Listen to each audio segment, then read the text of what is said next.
Olá, eu sou Luísa Arapiraca, assistente social de formação. Atualmente, eu sou a técnica responsável pela Divisão de Promoção da Igualdade Racial em Feira de Santana, através da Secretaria Municipal de Política para Mulheres.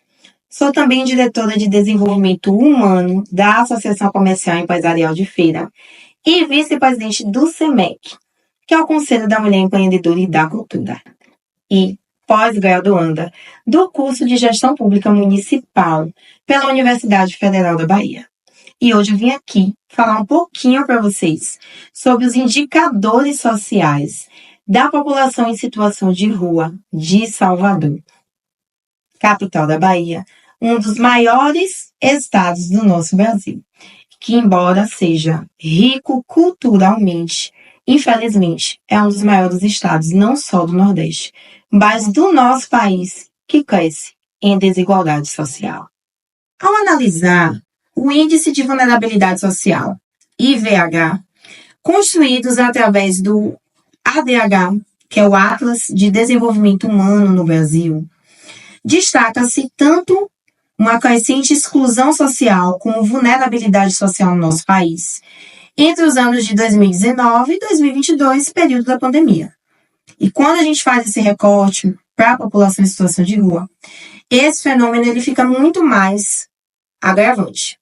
E aí, quando a gente vai analisar e interpretar esses dados, nasce aí a justificativa por estudar essa população e os fatores que estão influenciando diretamente o crescimento dessa população, além daqueles fatores já conhecidos antes da pandemia, como alta taxa de desemprego, informalidade, a drogadição, que também é um fator que influencia diretamente para o crescimento da população em situação de rua.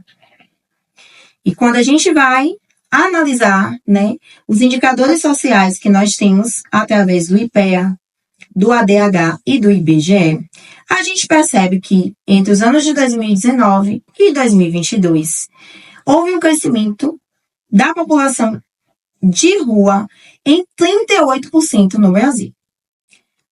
Vale ressaltar que esses dados sobre Salvador não estavam disponíveis. Referente ao crescimento da população em situação de rua, nós não temos esses dados fidedignos em porcentagem, mas tivemos acesso à taxa de desemprego de acordo com o IBGE. E essa taxa em Salvador, ela é alarmante. Ela cresceu em 13% no último trimestre de 2024, segundo o IBGE. Outro dado também preocupante é a renda domiciliar per capita. Segundo o IBGE, a renda domiciliar per capita de Salvador está abaixo da média nacional. R$ 798. E quando a gente vai analisar a cobertura dos serviços de assistência social, os equipamentos da rede socioassistencial, que podem sim estar, através das políticas públicas, minimizando, diminuindo essa desigualdade social. A gente faz uma comparação, tanto regional como nacional, e percebe que Salvador possui uma das maiores proporções de habitantes do Nordeste com infraestrutura pública voltada para abrigamento e acolhimento. Vale ressaltar que as políticas públicas que nós temos, que são implementadas, desenvolvidas, executadas em Salvador, não dão conta e são ineficientes para essa população que demanda tanto acolhimento, abrigamento e garantia de direitos. E aí, quando a gente vai para o diagnóstico desse problema, que é um problema grave, a gente percebe que o ciclo de vulnerabilidade social e os fatores estruturais como desemprego, baixa renda, dificuldade de acesso a serviços públicos e a ausência dessas políticas que a gente vem falando desde o início, para que possa possibilitar uma reinserção social das pessoas hoje que se encontram em situação de rua, está totalmente fragmentada e ineficiente. Vale ressaltar que quando a gente fala de políticas públicas, para assistir a população em situação de rua, a gente não está falando só de assistência social, tá? essa população, ela precisa de todas as políticas públicas: saúde, habitação, assistência social e educação.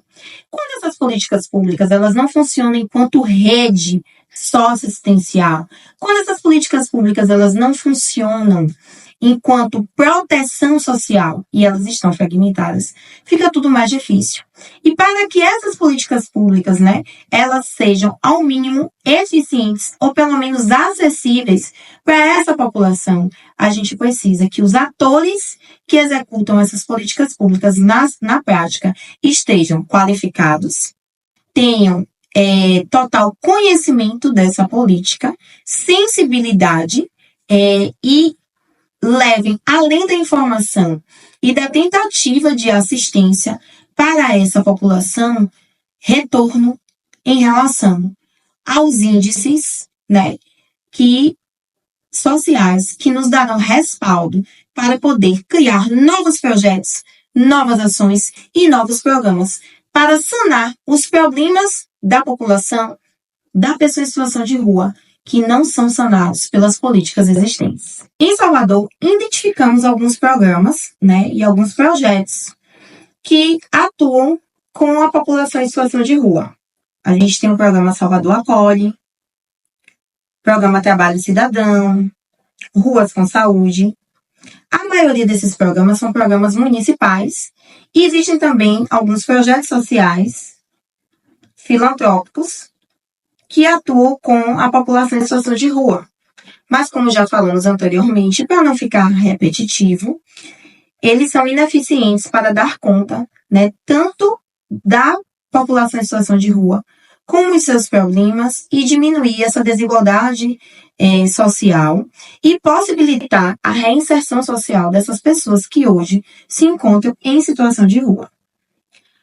Além de uma implementação de novas políticas públicas que possam sanar esses problemas, para o recorte da população em situação de rua, além da execução efetiva, e de qualidade das políticas e dos programas já existentes, se faz necessário, e essa é a nossa sugestão como um dos pontos para a resolução deste problema, que está em processo, infelizmente, esse fenômeno de crescimento e agravamento, é um sistema de monitoramento, não só quantitativo, como qualitativo. Quem são as pessoas que estão em situação de rua? Qual a classe social que elas pertencem? E a gente não vai ter como base o senso comum. A maioria pertence a famílias que se encontram em situação de vulnerabilidade social. Não. Nós precisamos de dados fidedignos. Qual foi o fator principal que colocou aquela pessoa em situação de rua? Foi o desemprego? A informalidade? Foi a drogadição? Qual o fator principal? Quais são os principais fatores? Nós precisamos desses dados fidedignos para que a partir daí a gente construa indicadores sociais que nos tragam confiança, veracidade, relevância, para a partir daí se criar programas que, ao serem executados, diminuam a desigualdade social dessas pessoas e consigam reinserir essas pessoas na sociedade. Então, a gente precisa ter esse sistema de monitoramento ativo e trabalhar também com a qualificação desse sistema. Quem são os atores que irão monitorar esse sistema? Quem são os pesquisadores que irão fazer essa pesquisa para que a gente possa construir os novos indicadores sociais e tentar sanar esse problema que está tão crescente no município de Salvador? Então, a gente precisa também da criação desse sistema de monitoramento. E como eu falei anteriormente, ele não pode ser meramente quantitativo. Ele também precisa ser qualitativo.